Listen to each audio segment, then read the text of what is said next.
बिस्मिल्लाहिर्रहमानिर्रहीम। अस्सलाम वालेकुम दोस्तों, उम्मीद है आप सब खैरियत से होंगे। Welcome to my YouTube channel. आज हम डीएनए और आरएनए के बारे में जानेंगे। सबसे पहले डेफिनेशन।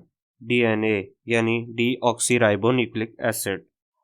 डीएनए न्यूक्लिक एसिड पर मुश्तमिल दो सतूनों से तश्कील पाता है और इसका हर सतून खास यूनिट से मिलकर बनता है जिसे न्यूक्लियोटाइड कहते हैं।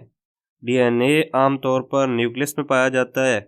डीएनए दो पॉली न्यूक्लियोटाइड चेन पर मुश्तमिल होता है जो कि एक दूसरे के साथ लिपट कर डबल हेलिकल स्ट्रक्चर बनाते हैं। डीएनए में पेटोज शुगर होती है जिसे डीऑक्सीराइबो कहते हैं। डीएनए में adenine, thymine, cytosine, guanine nucleotide मौजूद होते हैं जबकि यूरैक्सिल डीएनए में मौजूद नहीं होता।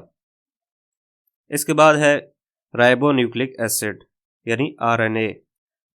दूसरा इंतहाई अहम न्यूक्लिक एसिड राइबोन्यूक्लिक एसिड यानी आरएनए होता है। आरएनए डीएनए से मुख्तलिफ होता है क्योंकि इसमें सिर्फ एक ही हेलिकल चेन होती है।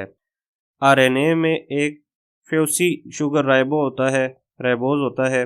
इसमें एडेनाइन, यूरैक्सिल, साइटोसिन, ग्वानिन न्यूक्लियोटाइड मौजूद होते हैं जबकि आरएनए में थायमासिन मौजूद नहीं होता। आरएनए दरअसल डीएनए से ही एक खास प्रोसेस के जरिए बनता है जिसे ट्रांसक्रिप्शन कहते हैं।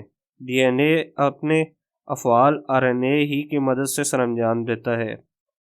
इसके बाद है जेनेटिक कोड। तमाम जेनेटिक इन्फॉर्मेशन डीएनए मॉलिक्यूल में बतौर जीन महफूज होती है।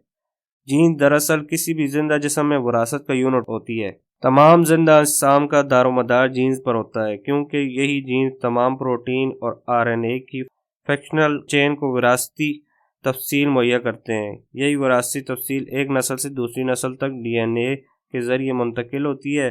कोड दरअसल एक ट्रिपल नाइट्रोजन बेस होता है जो कि डीएनए मॉलिक्यूल पर मौजूद होता है और इसमें प्रोटीन बनाने की तफसीलात मौजूद होती हैं। Thanks for watching. देखते रहिए हमारा यूट्यूब चैनल। मिलते हैं नेक्स्ट वीडियो में, तब तक के लिए खुदा हाफिज़।